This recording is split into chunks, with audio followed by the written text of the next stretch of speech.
Assalamualaikum warahmatullahi wabarakatuh. Balik lagi di channel Drakustik Official.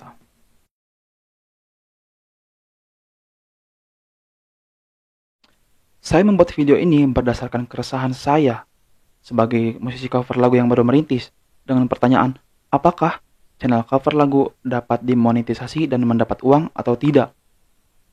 Kita akan bahas sama-sama di video kali ini.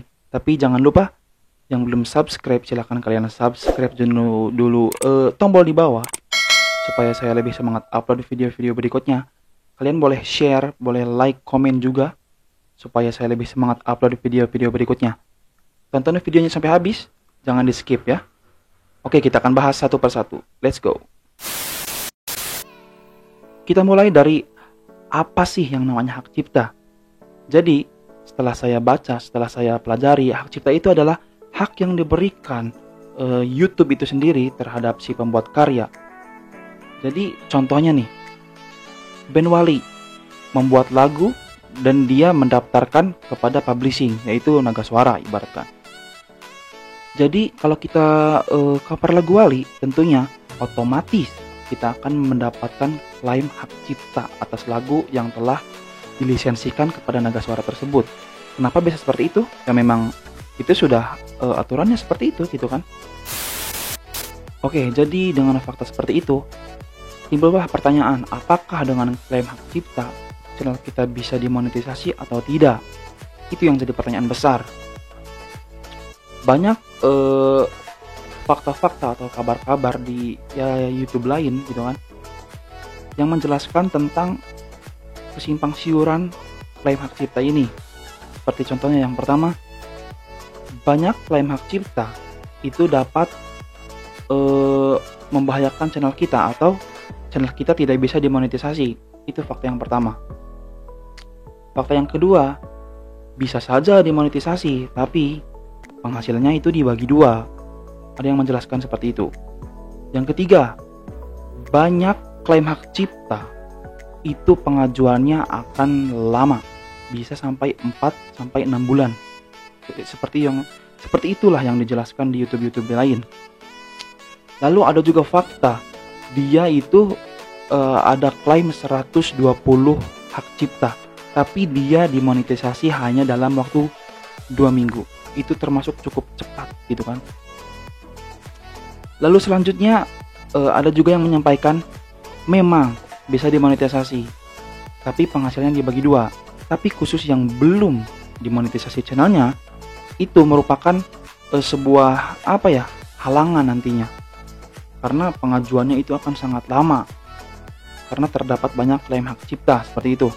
Jadi intinya yang dijelaskan di poin ini adalah yang dibagi dua itu adalah channel yang sudah dimonetisasi, bukan yang belum. Lalu selanjutnya ada fakta lagi, kalau channel yang banyak klaim hak cipta dan channelnya itu belum dimonetisasi, itu channelnya saat ditinjau bisa ditangguhkan. Itu yang sangat bahaya. Dengan kesimpang siuran yang seperti ini, kita bisa memikirkan apakah kita akan tetap lanjut dengan konten cover atau cari konten lainnya. Setelah kita mengetahui kesimpang siuran dalam klaim hak cipta ini, ada juga gitu kan saran-saran yang diberikan mereka terhadap musisi cover gitu kan. Apa saja sih sarannya? Yang pertama, gak apa-apa lanjut aja, toh nantinya juga penghasilannya akan dibagi dua. Itu adalah hasil yang cukup adil menurut kita. Menurut saya juga sih cukup adil sih seperti itu. Cuma saya lebih menakutkan apakah channel ini bisa dimonetisasi atau tidak nantinya ke depannya. Seperti itu. Lalu ada saran yang kedua, mendingan ya udahlah bikin karya sendiri. Itu jauh dari klaim hak cipta dan sebagainya gitu kan. Kita membuat karya sendiri, upload di YouTube dengan resiko ya penontonnya segitu aja gitu kan. Enggak mengikuti SEO yang ada di YouTube. Bahkan kita mengcover lagu Wali seperti tadi, kita cover lagu Wali dengan hampir judul yang sama, thumbnail yang ada kaitannya dengan itu, pasti akan mengikuti algoritmanya.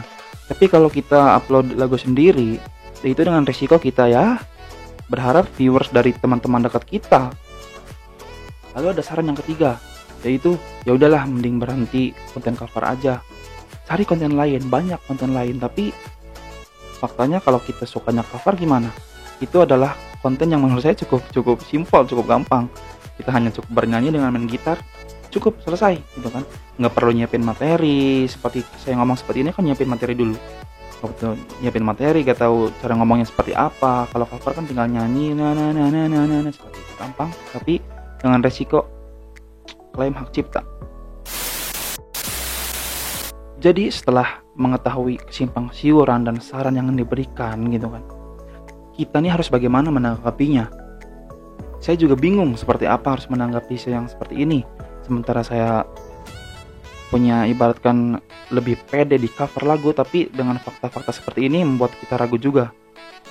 Tapi saya membuat video ini dengan tujuan memberikan sharing juga ke teman-teman supaya kita bisa berjalan sama-sama ke depannya.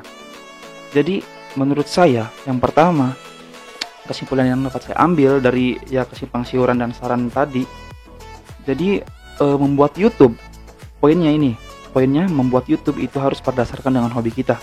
Walaupun nantinya toh kita tidak dapat penghasilan dari YouTube,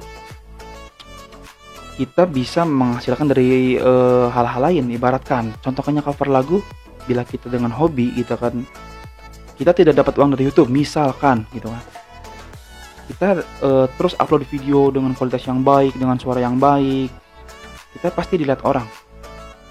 Dan di lapangan tuh ada panggung yang cukup besar lah untuk kita berkarya. Nggak hanya di YouTube. Jadi YouTube ini tempat kita menyalurkan hobi, menunjukkan bakat kita, dan semoga bakat kita ini dilihat orang, dan orang ini dapat ngeh gitu terhadap bakat kita, dan kita diundang ke acara-acara seperti acara festival, acara ulang tahun, acara akustikan di kafe seperti itu. Itulah tujuan yang saya jadikan acuan, walaupun dengan kesimpang siuran klaim hak cipta seperti ini gitu kan. Terus yang kedua, memang tidak munafik, saya juga berharap itu dari YouTube ini bisa menghasilkan, tapi nggak berharap terlalu besar, karena memang saya juga sadar kualitas saya seperti ini.